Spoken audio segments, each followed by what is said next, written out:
Buenas noches, profesora y compañeros. Mi nombre es Eliana Cardona y pertenezco al grupo 3. En este momento procedo a presentar el desarrollo de la actividad sobre las teorías de la lectura, que son el lector modelo de Humberto Eco, el modelo transaccional de Louis Rosenblatt y sobre la lectura de Estanislao Zuleta. La primera pregunta que nos realiza la profesora es: ideas comunes sobre las tres lecturas. La idea común sobre las tres lecturas es el acto comunicativo entre el autor y el lector. En este caso, ¿cuál es la estrategia que el lector va a usar como guía para el lector, para que éste pueda comprender el mensaje que él quiere transmitir, o sea, el código a interpretar? Se presenta también al lector como un actor activo que debe poner un mayor grado de cooperación para poder decodificar el mensaje que quiere el autor que se descifre. Es sabido que todas las personas están marcadas por vivencias, por sentimientos, ideología y cultura, pero esto no debe ser un limitante para nosotros ser activos y imaginar y comprender y tratar de indagar sobre el texto que tenemos pues enfrente, o el texto pues a comprender o a conocer. Entonces en este momento quisiera abordar pues un texto. eh, es conocer a alguien sin prejuicios o ideologías dominantes, como nos habla la teoría de Estanislao Zuleta. Se debe aprender de esa persona sobre la marcha, entender sus códigos para así poder interpretarla y comprenderla, porque si no hacemos esto, si no nos ponemos en el trabajo de asimilar todo lo que esta persona nos quiere comunicar, no podemos conocer sus vivencias y su sabiduría. La teoría de Humberto Eco habla sobre las estrategias que debe usar un autor para poder expresar su mensaje, cómo manifiesta en su texto pues el conocimiento sobre el código. Por lo tanto, debe prever un lector modelo, un lector diseñado que pueda comprender y cooperar también para entender el mensaje que él quiere transmitir en su texto. La teoría transaccional de Louis Rosenblatt habla sobre los procesos transaccionales o transacciones que se hacen en una lectura, y uno de los principales es la comunicación del lector y el autor sin una presencia física, ¿cierto? Porque normalmente en el acto comunicativo tenemos pues diferentes formas de hacernos comprender, ya sea pues por un entorno concreto, los comportamientos no verbales o el lenguaje no verbal, las señas, las expresiones faciales, los tonos de voz, etcétera. Es por esto que el único medio existente, el único puente existente entre el autor y el lector son los signos que se vuelcan pues en una página, el cual pues nosotros tenemos que concentrar y poner toda nuestra atención en dilucidar qué es lo que nos quieren decir. Nos referimos a estos pues como los signos, ¿cierto? Las letras. Y Estanislao Zuleta habla que los textos producen su propio código, o sea, su propia forma de hacerse entender, su lenguaje. No se tiene un código común. Cada texto quiere expresarse de diferentes maneras. Cada autor tiene su estilo para mostrar sus opiniones y sus ideas, ¿cierto? Y este se trata básicamente de un término al que el receptor y el emisor asignan en un mismo sentido. O sea que el autor se expresa de cierta forma y el emisor también debe y se debe poner a la tarea de comprender este mensaje, comprender este sentido en el cual el autor quiere desvelar pues como el misterio en su texto. Sin un término al que se asigne un mismo sentido no hay mensaje, porque si el autor puede escribir, pero si el lector no tiene cómo comprender esto, pues no habrá forma de que sus ideas puedan llegar a un lector determinado. Por lo cual, la conclusión a la que yo quiero llegar es que el mensaje es el tema común el código, la forma en la que se le llega al lector, la forma en que el autor se expresa. Cuáles son las estrategias del autor, las acciones del lector para decodificar dicho código, el código el que nosotros debemos ingresar. Eh, con esto se basa pues también la teoría de la transacción, ¿cierto? Este sería como el principal producto de transacción entre el autor y el lector. Y lo cual también nos habla Stanislao Zuleta que el problema de la lectura es que nunca hay un código común cuando se trata de una buena escritura, ¿cierto? Porque se hace entender que una buena escritura es la que nos pone en un sentido a pensar. Tenemos que pensar para ser críticos, para dilucidar las ideas, para entender qué es lo que nos quieren hacer entender, para entender qué es lo que nos quieren transmitir. Las diferencias. Considero que las diferencias son la forma de transmitir su teoría. Cada uno de estos tres autores tienen formas diferentes de hacerse entender, ¿cierto? Por ejemplo, Stanislao habla principalmente del código y su fuente base es las ideas compartidas con Nietzsche. Pues él empieza a mostrarnos desde este autor cómo él hacía que en sus lecturas la gente pudiera como sentarse a pensar y a despertar de alguna manera de la, pues como de su momentos, el momento en el que estaban viviendo para poder ingresar y tratar de comprender qué es lo que nos estaba diciendo este autor. Humberto Eco es en el desarrollo del protagonismo del lector y un escritor modelo. Él nos quería mostrar cómo un autor modelo debía desarrollar estrategias y formas de hacerse llegar con un lector modelo, porque no es lo mismo, por ejemplo, diseñar un texto en un idioma, porque obviamente pues ninguno no tenemos un mismo idioma. Un texto para un niño de 5 años es muy diferente a un texto pues y las ideas también para un adulto.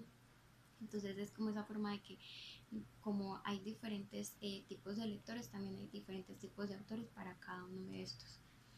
Y, y las transacciones existentes entre entre el autor y el lector.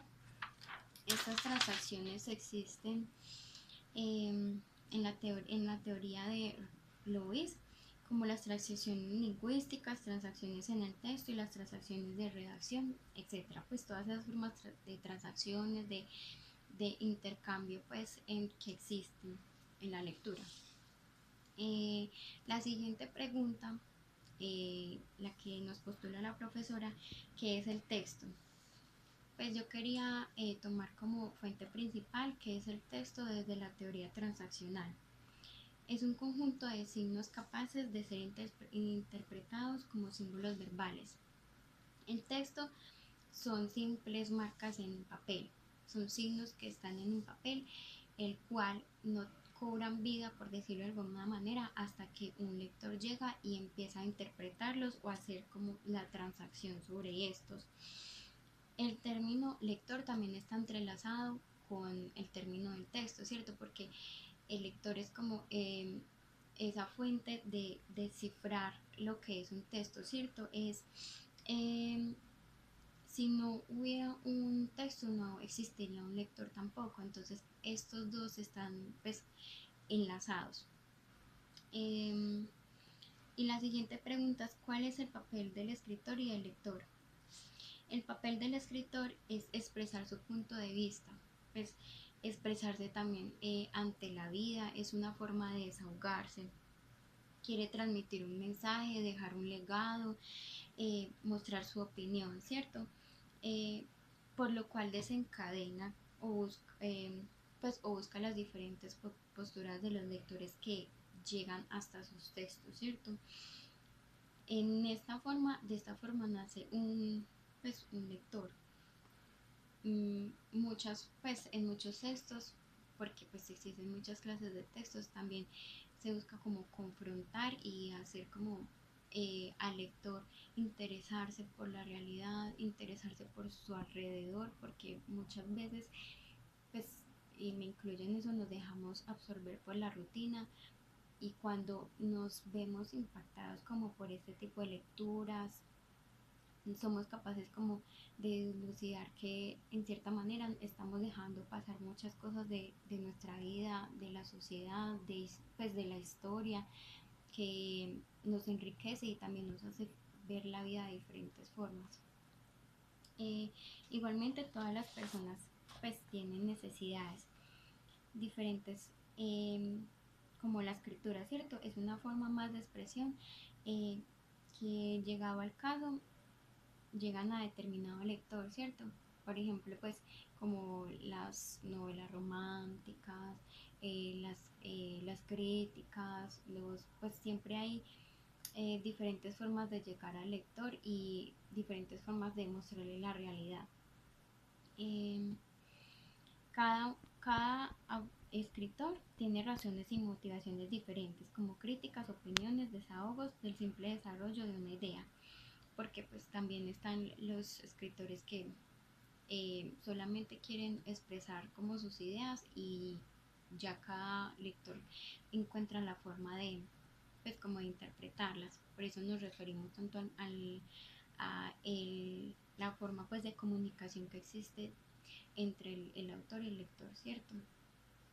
Y el papel del lector es ser consciente y ser responsable. Esto nos remarcaba mucho Estanislao Zuleta, de ser responsables y conscientes a la hora de eh, encararnos con un texto, ¿cierto? Si se hace él nos decía, si se hace como un deber se puede olvidar fácilmente. Como quería expresar Nietzsche, se debe leer como las vacas. Se debe leer despacio y se debe leer rumiando, ser conscientes, tratar de llegar a lo profundo del texto, no quedarnos como con la idea general, sino si se debe leer una o dos veces para poder interpretar bien el texto, se debe hacer esta tarea. Yo creo que esa es como la responsabilidad principal que tiene el lector, ser responsables ante el texto. Eh, Muchas veces pues por nuestras obligaciones no somos como tan conscientes y entendemos que cuando por ejemplo con los textos académicos los leemos de pasada, pues muchas veces no los entendemos y no podemos llegar como a, a responder por ejemplo con nuestras actividades porque pues actividades académicas, porque no podemos lograr como comprender qué es lo que se nos está transmitiendo y mucho menos qué es lo que debemos responder ante, por ejemplo, las preguntas que nos hacen los profesores. Entonces ahí es cuando nos quedamos con todos esos vacíos de información, esos vacíos que no tenemos luego pues como cómo volver a corroborar, sino que pues ya ahí nos vemos en la necesidad de volver a leer y volver a retomar y ahí sí pues como dar ese pare, pero pues la idea es que desde que lleguemos al texto estar como en la medida de lo posible con toda la disposición para poder rumiar el texto como las vacas, como nos dice dicho, comprenderlo, entender pues como la esencia del mismo. Mm, También como último punto tenemos un video de Gustavo Marín Garza. Garza. Nos muestra la lectura desde el cuento, cómo ésta nos marca de formas diferentes y tan significativas desde la niñez. Se habla de las herramientas que la lectura nos deja, ¿cierto? Por ejemplo, cuando somos niños, nos muestra cómo afrontarnos a la vida y a nuestros sentimientos, a nuestra realidad, a diferentes situaciones en las cuales pues nos vamos a ver de una u otra forma. Eh, Gustavo Martín nos presenta ideas de la poesía y en este caso la lectura como medio para transformar el mundo en el que nos rodea, ¿cierto? Que también hace mucho énfasis en nuestra casa, es que es un refugio, ¿cierto? El refugio el cual podemos nosotros podemos como transformarlo, ¿cierto? En este refugio la lectura quiere llegar a como ese punto de acogida de que no sea para nosotros una obligación, como en muchos casos, en muchas personas la pueden ver, sino como en ese refugio que nos representa, llegar y podernos como en cierta medida resguardar tras de ella, crear nuestros propios mundos a través de ella. En este caso la lectura transforma nuestra realidad y nuestro mundo. Pues podemos volverla a nuestro hogar. Y también dijo una frase muy cierta y es, si alguien quisiera saber cómo somos, debe tener la capacidad de comprender lo que callamos.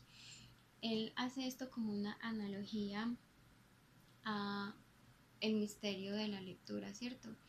Porque si muchas veces, y también a interpretarla, porque se supone que nosotros debemos ver la lectura como, pues, como en muchos casos, como el misterio de un libro, el misterio de un cuento y qué es lo que ella nos quiere transmitir, hacia dónde nosotros pues queremos llegar y dirigirnos con ella, ¿cierto?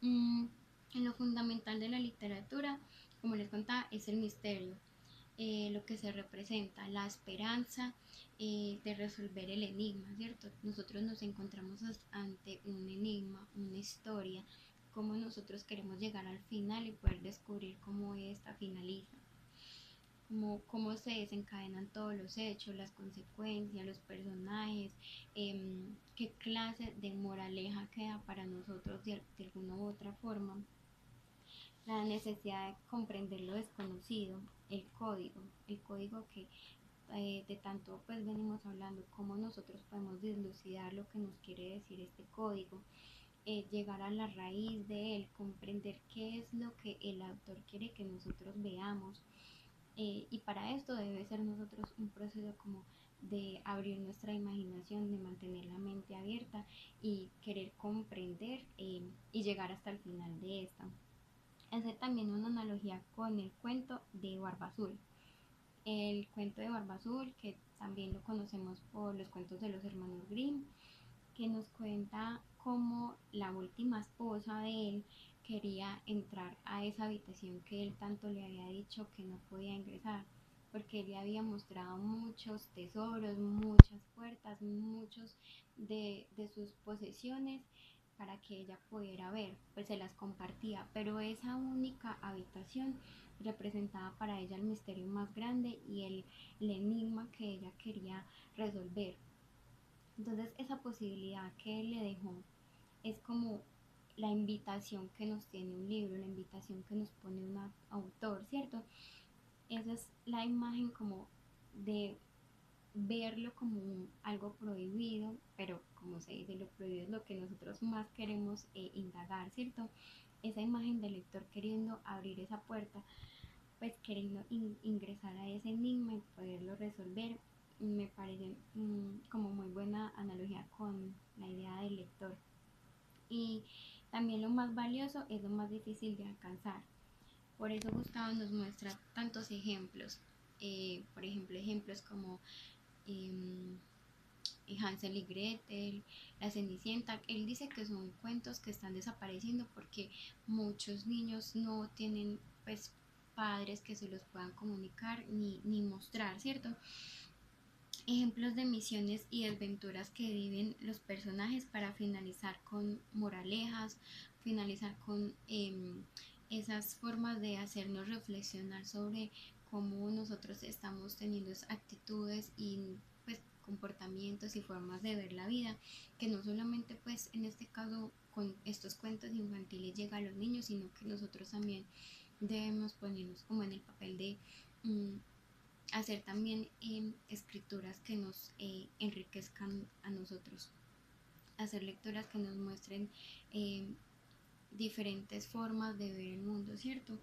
Que nos dejen una enseñanza, algo con lo que nosotros podamos tener herramientas como los niños, herramientas que nos ayuden para la vida. En este caso representan pues para los cuentos como los niños, que nos decía que a los niños se les muestra monstruos, a los niños se les muestra todas estas criaturas mágicas, tesoros, para que ellos puedan relacionarse con ellas, ver su reflejo y saber que también hay finales felices, pero también existen moralejas, tantas fábulas que existen con sus moralejas que les enseñan también a los niños y pues también a los adultos, pues no necesariamente con los cuentos y las fábulas, pero con muchos otros textos que nos ayudan como a analizar nuestra realidad. Esto es todo y espero que les guste el video.